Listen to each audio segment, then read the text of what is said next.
Hello, Jen here with a project for you today. This is an album from 49&Market. You can see me kind of going through all of it. And I was given this by Sandy at Scrap Shots to go ahead and create the album project, the whole project put together using Nature's Haven from 49&Market and the instructions that I can leave a link for down in the description box from Janene Meyerowitz. There you can see kind of what I'm looking at. Those are the instructions to put together her album. So I've gone ahead and pulled out the Nature's Haven stuff that I have, and then Sandy sent me the rest of the stuff that I didn't have so that I am almost matching what Janene has done for her album. The only difference is I have one set of laser die cuts, and what Janene actually used is the floral laser die cuts in the same Nature's Haven collection. So I'm using just a few different things, that one package that you just saw there, but everything else is exactly the same. So if you have this collection, you probably have everything you need to put this together. The only thing that doesn't come from this collection is the willow frames, and the willow frames are from the remember the series that they had out last year, I think. I don't know if they've continued it into this year. Last year they did all the colors, like just collections that were all in the yellow, gray, pink, tangerine, I think was one of them. So this is the willow frames that I was just touching right there. And that packet is the die cuts that I'm talking about. These die cuts work equally as well. There just aren't any florals in them. So if you really wanted the florals instead, that's the laser cut pack that you would get. And I just used what I had on here. So in a few different spots, my album differs slightly from the one that Janene put together. But I think it turned out super, super cute because I'm using lots of little bugs and critters and, greenery and that kind of stuff. So it still works no matter what you have. And if you don't have this collection at all, you can definitely still follow the instructions with a different collection to kind of get an idea of where she's just, placed different frames and things and where photos might go. So you can still kind of get her basic album put together and, looking pretty similarly, just with your own embellishments and your own color scheme and all of that. So you can definitely do that instead, especially if you have 49&Market collections, because they usually have the same components to them. So you may not have Nature's Haven, but maybe you have, Beach Vibes or any other one where you have the 6x8 papers, you have the laser die cuts, you have these puffy stickers, which are absolutely gorgeous and like soft and luscious. I just really love them. And different frames, because obviously you would pick a color scheme that works best with the collection you're using, but you could go ahead and use the collection you have and just kind of put it together in a similar way to the instructions. So you can definitely do that. Or honestly, grab this album and just make it however you want it to look. So you can definitely do that too. But I kind of wanted to take you with me on this little adventure of putting an album together. It's a little bit more complete than what I've shown you before, because the only thing here that I don't have is photos. I was making this as a sample, so Sandy can show it during our big crops and stuff like that, so people can kind of get an idea of what it will look like as a finished product. So I don't have any photos put in here, but if you wanted to follow along and create this, obviously you would go ahead and put your pictures in. I just added some white cardstock wherever a photo would go, and you'll see as I get going I don't fully adhere the frames down so that I can go back and pop some pictures into there. Or I even thought if this was out on display and someone wanted to buy it, which happens occasionally with the albums that that the design team puts together, then whoever bought it would also be able to just pop their own photos in and not have to worry about trying to pull up anything or rearrange anything. So when you put this together, you will definitely have some pictures, but this is probably one of the more complete albums that I've kind of gone through the steps with and shown you, because I am actually putting all of those frames and everything and embellishments and kind of completing the pages according to the instructions. So what you see here with these 49&Market albums is this one is the mixed one. So it has all of the pages already adhered and scored, and the album essentially is completely put together except for just two little components. There are two extra pages. You can see that one that I was kind of playing with. There are those two extra little flaps. You can go ahead and put those anywhere you want. I followed the instructions that are in Janene's guide, but you can put them anywhere you'd like to put them. And then the other component that comes separate is the band that goes around this first page. I think originally the band is actually meant to go vertically down the page, but following Janene's instructions, she cuts it apart and makes it a band that goes horizontal. So it's the one little thing that she sort of changed from, I think, the original intention of the album. But honestly, this is your album. That's the whole point of it. So you get to do whatever works best for, you know, what you're creating. So you can see I'm just cutting that band apart to go ahead and create my little kind of belly band that goes horizontally across the page rather than doing the vertical band, because this is like a gate flap first page. So in this album, it's mixed, meaning that all four of the pages are a different style of interactive page. So you've got a gate flap page, then you have a page that flips sideways open, and then you have the next page that flips up and down, and then you have a pocket page, and everything's ready for you to go. So a little bit different from the other mini albums that I've been doing lately, which is the craft treat ones, where you get all of the components and they're pre-scored, but nothing is put together. And so you assemble the whole album, and then you also add whatever papers you want, whatever pattern papers and stuff like that.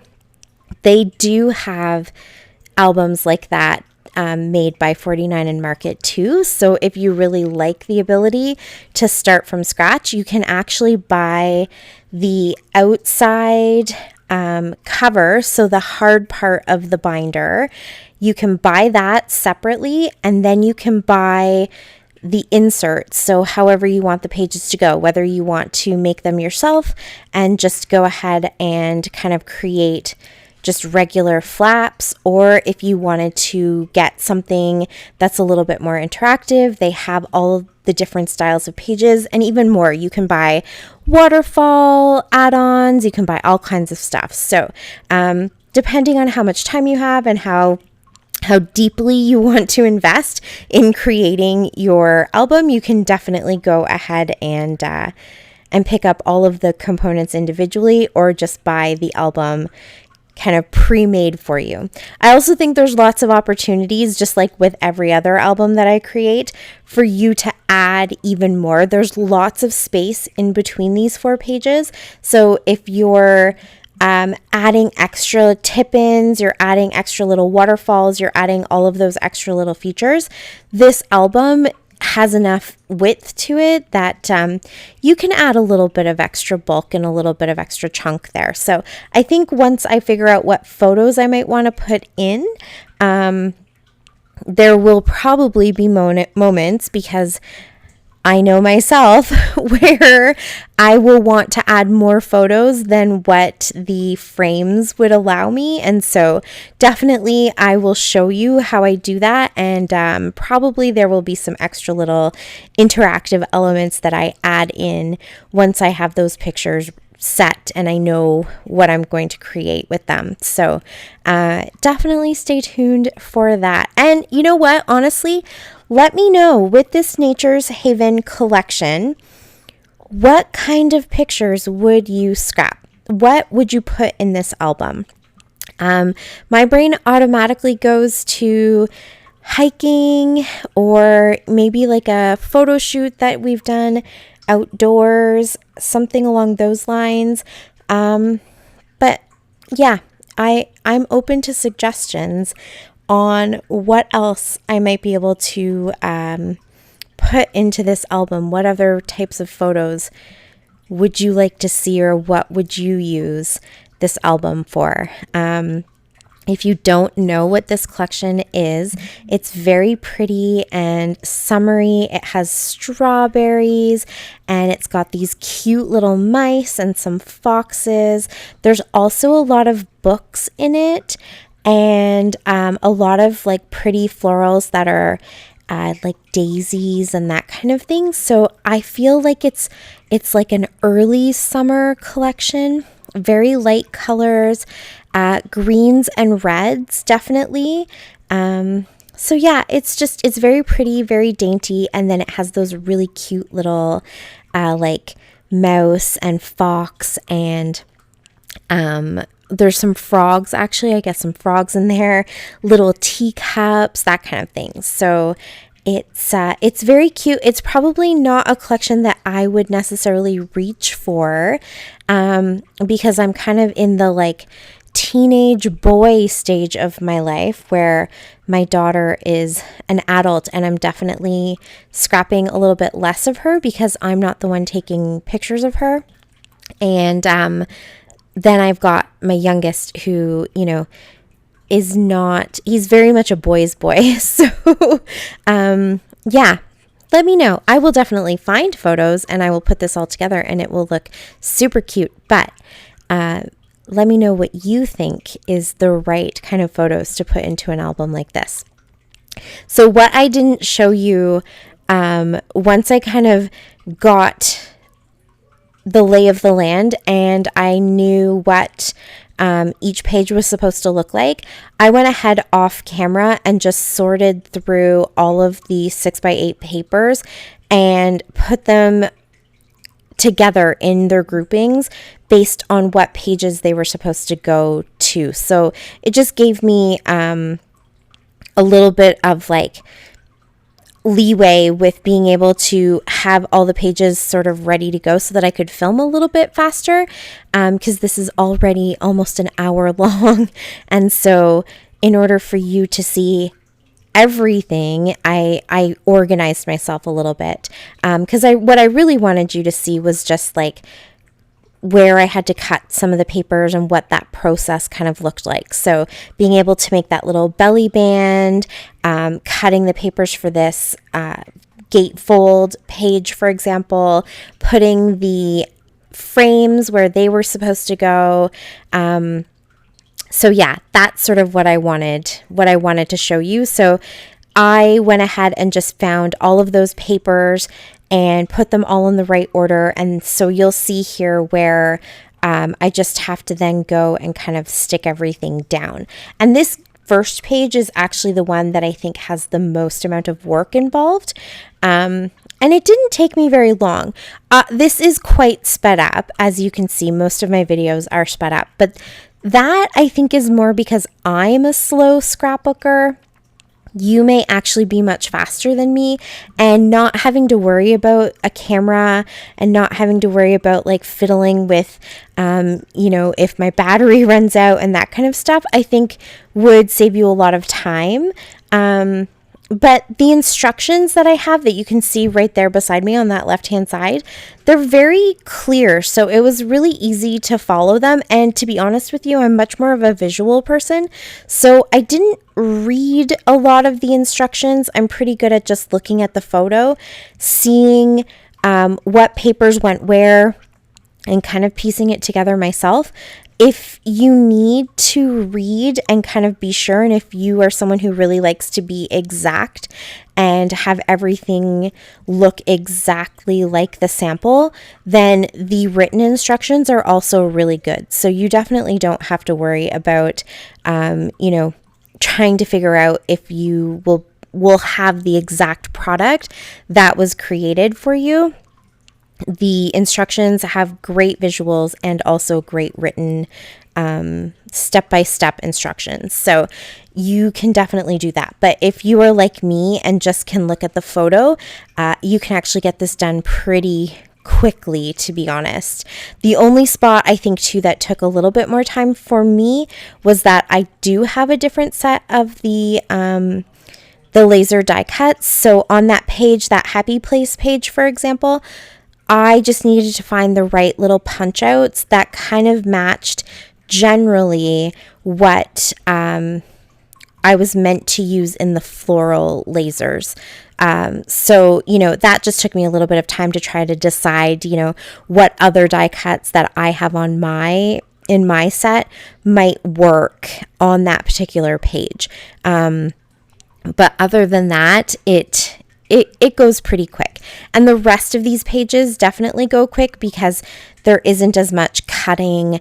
You're using more of the full sheets of paper. So this first one I think took probably the longest. Also because it's the first one, you're kind of still getting used to what you're doing. So once you get your groove on and you kind of figure it all out, this is definitely a great project to pop on a movie, pop on, a good TV show or a podcast or an audiobook and just go to town with it.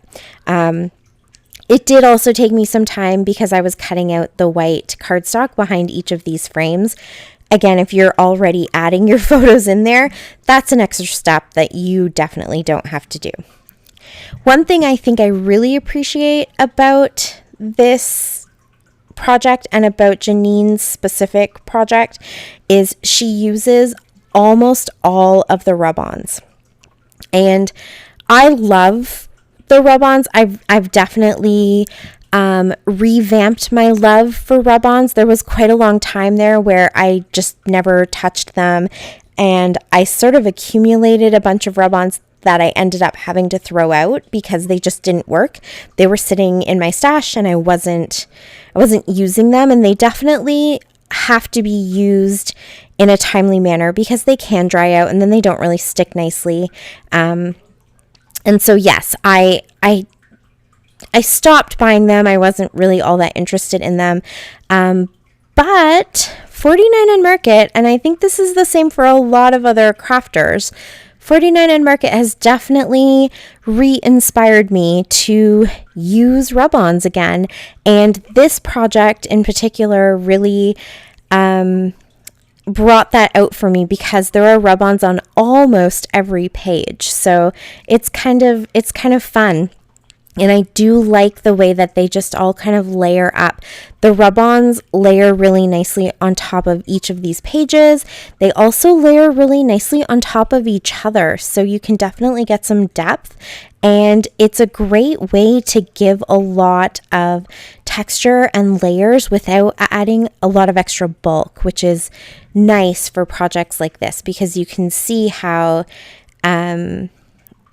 when you start getting all these extra embellishments in and you start then adding your photos, and then once you've added photos, you may decide to go ahead and add even more embellishments that just kind of fit nicely with how you're putting your pictures in, or if you're adding extra pictures, which again, I think I probably will end up doing, it all adds bulk. So if you can add some of that interest without necessarily making your album super chunky so that it doesn't close properly, that's kind of nice.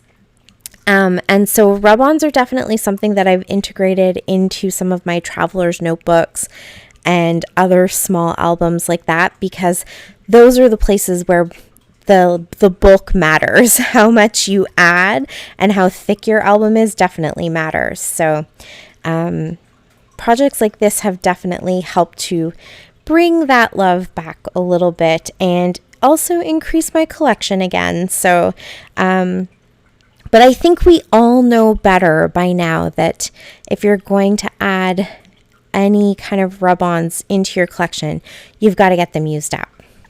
So here is the first time that I'm using one of these extra little flaps. Those weren't attached, so they come just tucked into the front of the album when you open it up. And you can place them however you want. So I am following what Janene did, and I'm just going to place them like this. But if you wanted to add them as maybe a little kind of flip that goes up and down, or add them to a different page, or add them together to make more of an accordion, it's totally up to you where you would want to put those. And they're about a 4x6. So all of these pages are definitely in the sizes of photos that you probably print at. If you were using a different collection, or actually even if you were using this collection and you wanted to put this whole thing together but leave off the frames, you could definitely do that and then put all of your photos in where you want them to go and then just match the frames to the photos. You could do it that way too, and not necessarily follow exactly the sizes of pictures, because I know there are people who only ever print 4x6s or maybe only ever print 4x3s. So that's definitely something that you could have some flexibility with and just make it work with whatever size pictures that you normally print at, and kind of, work with photos you maybe already have, rather than trying to print all of the photos to match what these frames are and where they are in the album. But as a sample, it's nice to be able to put those in place, because you can see how everything can just start to come together really nicely when you know exactly where the pictures are going. And that's definitely something that I've started to appreciate from using the page kits as well. And I've shown a couple of those where I've put them together, the Simple Stories page kits. I kind of like that for me, just because I am someone who tends to print different sizes. I like that I can kind of put the page together and I know exactly what size pictures that I want to pop in there, and then just go ahead and print those out. So, yeah. More rub-ons, as you can see, but look at how nicely they come off. They do. They really they rub very easily, and they come off very nicely from the backing. So they look really pretty. And they just, I don't know, they add something.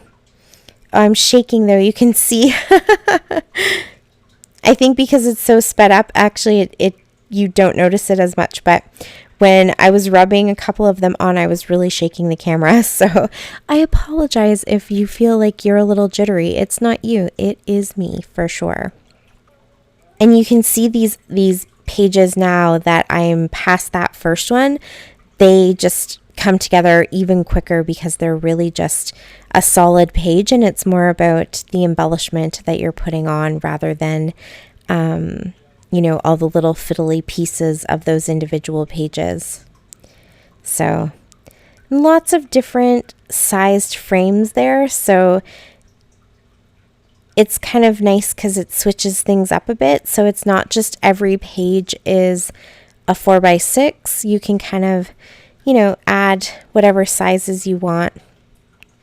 And I have a feeling in some of these I might actually do smaller photos, because I know I just said I appreciate that I can kind of print at all different sizes, but if I don't know ahead of time how I want a picture to look, I tend to go through my pictures monthly and pick out just my absolute favorite ones that I want to print at 4x6, and everything else I will print at 4x3. And then those extra little ones, they kind of tell the side story, or they're just sort of the extra little bits to the story. So for example, if you go to the playground with your kids, you might take a couple of really nice photos of each of your kids, and then you might have a couple of extra photos that are kind of cute that you captured a specific moment. And then if there's extra little things, like while you were at the park, there were some pretty flowers, and so you took some pictures of the flowers, or just those accompanying little photos, or side stories, like there's something really cool about that particular park that you wanted to capture. Those photos I tend to print even smaller and make them like 2x3s kind of thing. So there might be some spots in this album where I actually might add, say, I don't know, a bunch of 2x3s into that large 4x6 frame or something. So I'm not sure that I'll necessarily follow exactly what the frames are, but they're there, so you kind of have an idea of what this album is going to look like when it's all done. And again, you wouldn't be fiddling with this cardstock. So unless you wanted to have extra mats, then you might go ahead and do something like this for sure. So those pieces are the extra paper, and they didn't have frames. So for you not using the cardstock to kind of represent the picture, you would have this green piece as the mat, and then you would stick your photo right on top of it. Or if you wanted to have extra layers, you could definitely do this too. I kind of like the white, gives a little bit of a pop of brightness too. So if your photo is actually framed inside of the white, it would make a great mat, but it's an extra step that you wouldn't necessarily have to take if you were just, putting your photos in right away. And so there's just a couple of spots. And actually, that green pattern, if you missed it, is actually on the back of one of the pages. So on the 6x8 page, the B side, I guess, there is a solid green and then solid, I'm going to go with sort of a salmony red color that you could cut to kind of be, I guess if you were doing like a pocket album, they would be 4x6 sized pieces. So you use those in a couple of spots too. So, and you can see, so for example, there was a shovel in the instructions in the sample, and I didn't have the exact same shovel, but there was a shovel in my laser die cut, so I just went ahead and popped that shovel in. And in a lot of spots where there were florals that I don't have, I just used mushrooms. So this definitely has a lot of cute little mushrooms, and a few spots where I used there were a lot of like teacups with flowers coming out of them, or little baskets, or I think once it's like a watering can. So I just tried to use what I had, and essentially I'm just putting them in that same place where Janene has them, has her florals. So that's why I think this would be super easy to follow her instructions. But if you were using a different collection, you can still put your mats and your frames and everything exactly where she has them placed, but you are just going to change up what some of the embellishments might be. And if you have the puffy stickers for that particular collection, especially a 49&Market collection, it's going to have very similar titles and things like that. They might not be exactly the same size, or they might not, be exactly the same kind of layered look, but they're definitely going to be similar, there will be something that will work. And if you're using a completely different collection, and instead of puffy stickers, maybe you have, I don't know, the chipboard, or you have acetate, or you have some other kind of element that you could use, you're essentially just going to follow the kind of general location, and you don't really have to worry all that much about it looking exactly the same. It's just more about kind of where, in reference to the instructions, would you put your stuff. So if you want to have completely different embellishment clusters, you can definitely do that. And even if you're following along with the Nature's Haven collection, but you decide that, maybe you only ever take photos in landscapes, so you don't actually have any portrait oriented photos, then you definitely are going to want to switch things up and kind of move things around so that it suits the pictures that you've taken, and then embellish that page accordingly. And so it might not be exactly what you have in the instructions, but it's what works best for your project. So all in all, this took me the better part of a day. You can see, obviously, my lights have changed because it's now dark outside, and I needed to pop on my ring light. But it still goes pretty quickly as far as having a whole album done and a full project done. And I actually think that if this is something you really enjoy doing, the kind of creative side of it, which I'm starting to think that actually might be more fun for me than anything else. I just really like putting them together, and it's kind of my thing that I'm doing lately. But if you just really enjoyed putting all of these together, these would actually make great gifts for people. So if you didn't want to put pictures in them and kind of, create these albums for yourself, and you just really enjoy the process of putting an album together and going through the steps, and, even if you weren't following someone else's plan, but just putting them together kind of on your own and coming up with it, and that is the part that you really enjoy, the creative outlet for you, you could definitely give these as gifts, and I think people would really appreciate them, because when I say they're quick, I'm saying it kind of from like the standpoint of somebody who has been doing this for a while, that following the instructions and kind of sticking the paper down and doing all this stuff is fairly quick for me in the context of, creating an entire album as an entire project. It still took me a good chunk of my day, but for someone who maybe wants to be creative but isn't quite at that step yet, it might feel kind of overwhelming to put a big project like this together.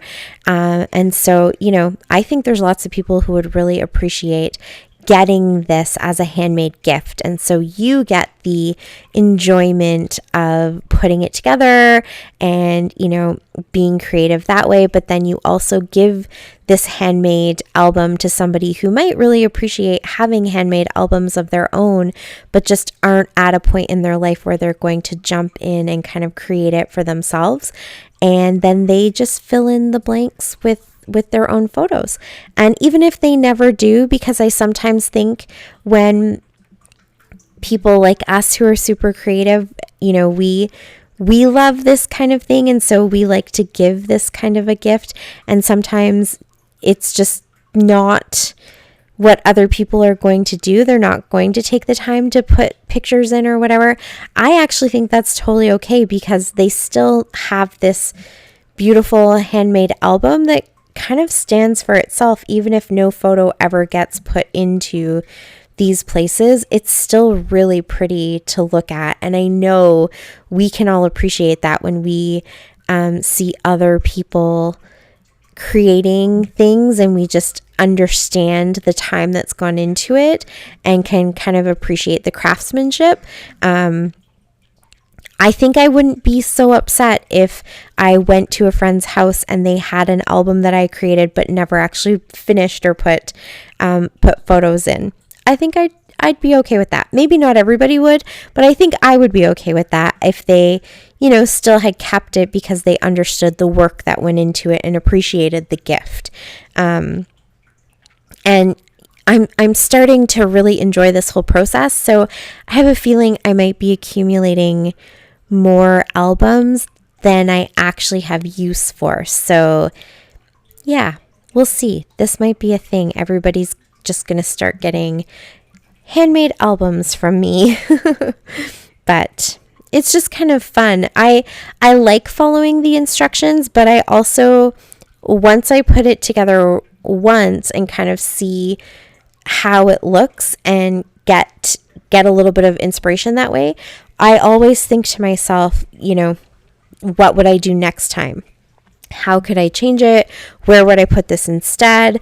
And so it generally, kind of inspires me to want to create a second or a third one, but tweak it to suit myself.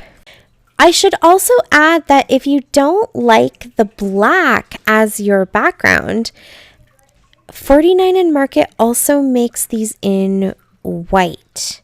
So don't let that worry you. I have noticed when I've been putting these together in the instructions, everybody seems to leave a bit of a border so you actually see what the core color is. But if you didn't want to do that, I don't think you have to. I would maybe leave a slight border just wherever there is a crease, because that just helps the creases to fold properly. But if you wanted to go edge to edge so you don't actually see a core at all, you can definitely do that. I think this album is designed so that the 6x8 pages fit onto it with that 1/4 inch. It's actually less, I think, than a 1/4 inch kind of border around. But if you were using 12x12 papers or a different collection and not using the 6x8 pages, and you didn't want to have quite that much of a border or none at all, you could definitely do that too. But if you were kind of uncertain and you weren't using 6x8 papers and you're using 12x12 papers, for example, a simple thing to do is to just go ahead and cut them to 6x8, because almost every page, as you can see, is using a full 6x8 sheet with just a few exceptions like that gatefold. But even that was quite easy to just kind of eyeball if you wanted to. All of the instructions with the measurements are there, but I'm kind of an eyeballer, and I have started to learn from doing my own traveler's notebooks that even though you might have the exact measurements written down somewhere, pages can vary sometimes, just how they sit, how they fold, how they kind of lie when they're all together and the album is closed. And so I do take those measurements into consideration. But I think you've seen through the few samples that I've been showing you that there is always the chance that the page just isn't going to fit quite right. And so you might have to tweak it a little bit. But definitely with this album, you are safe if you have all of your pages at 6x8. So if you wanted to kind of pick this up and then take whatever supplies you have and go ahead and just, get them ready, you could pre-cut your papers to 6x8. Or if you were going to do this all with scraps and just try to find a collection of papers that seems to go well together and work well together based on your theme or color or whatever it is, you are safe if your scraps are at least 6x8. It will fit every page. So you can definitely do that. And if you guys have stuck with me through this video, I know this is a long one. I might go ahead and split it in two and do just like 2 sections for people that just don't have the time to follow this for an entire hour. But if you have stuck with me for this almost hour-long video. Thank you so, so much. I do really, really appreciate it. You know, it's one of those things where I like to just give you one video and show you the whole process, but I know it's long, and it is definitely something that you guys have to kind of pick and commit to. And if you're taking an hour to watch me, it means you're not maybe watching somebody else. So please know that I really appreciate it. I appreciate the support, and I appreciate all the help that you guys give and the questions that you leave. And yeah, just, you know, you show up every time I have a video and you give me those thumbs up, and it does not go unnoticed. I definitely really do appreciate it. And yeah, if you have an opportunity and you want to share my channel with your friends, I would definitely love that too. I sort of took a step back for a little bit and had to take a bit of a breather from my channel because I had some pretty big goals and some pretty big hopes, and I just wasn't quite achieving those goals and felt like I couldn't dedicate the amount of time that is required into achieving those goals, especially once we brought our youngest home. You know, I love him to death, and he just needs a lot of mom time, and he needed us to focus on him. And so it meant taking a bit of a step back from how much I could create. And I'm trying to recover from that because my channel definitely took a big hit and has not been growing and going as fast as I hoped it would. There was a time I actually thought that maybe I'd be able to monetize, and then I could stay home with him a little bit more. He's got some medical complexities, so being able to stay home would be really cool. But I'm not sure if my channel will ever reach that. But if you guys do want to share it and see if you have friends and other crafty peeps out there that you know of who would like to support, I would definitely be grateful. And I would not begrudge the extra subscribers or thumbs up or any of the things that people can do to support and help me get back on track and get back to my goal. I struggle sometimes to ask.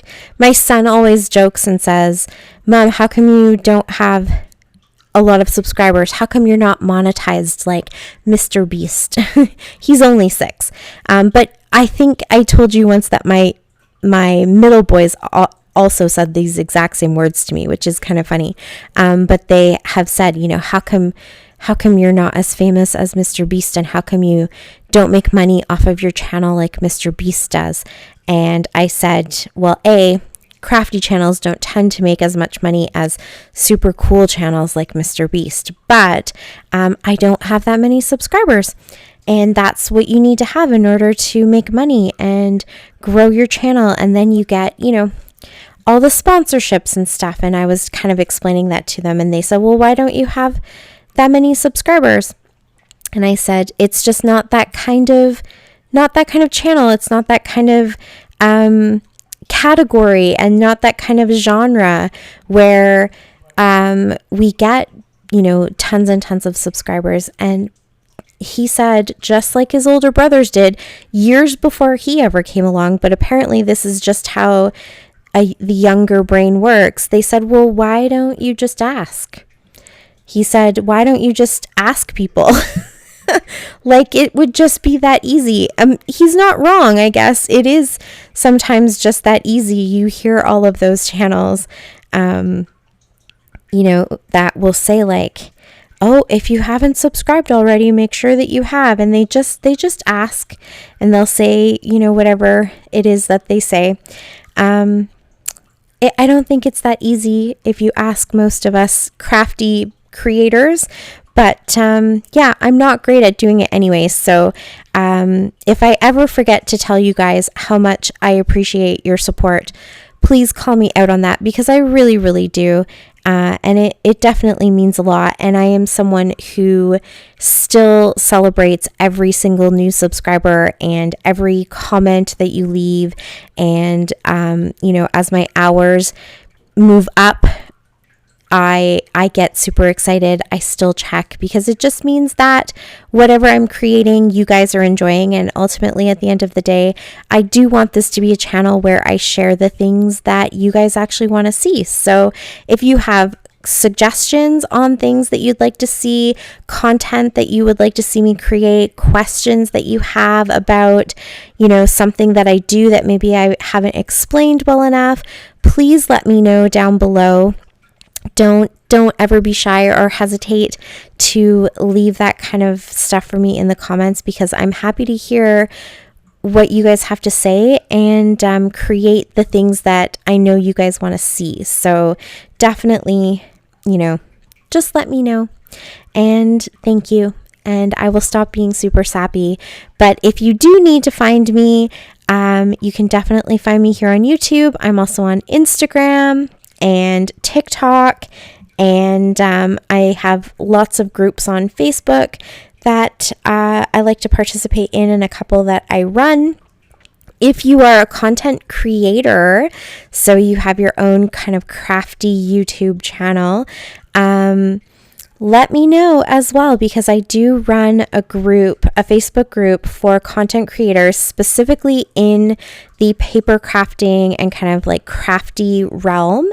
And it's a place where you can ask questions about creating your content. So we get a lot of people asking questions about things like SEO and thumbnails and what video equipment to use, what microphones to use, that kind of stuff. And we have people from all different walks of life. So creators who are very new and are literally just learning the ropes from the beginning, all the way to creators who have been doing this for 10 plus years and are monetized. So if you're looking for a group like that, definitely let me know. But yeah, all of those links to all of those places are down below. Sorry, you can hear my kids in the basement getting super excited over a video game. And I also have the link to Scrap Shots down below too, so you can go and shop with Sandy and pick up all of these goodies. And that is it for me. So thank you so much for watching. I really appreciate you all. And until next time, happy scrapping. Bye. Bye. Thanks to me. What about the channel?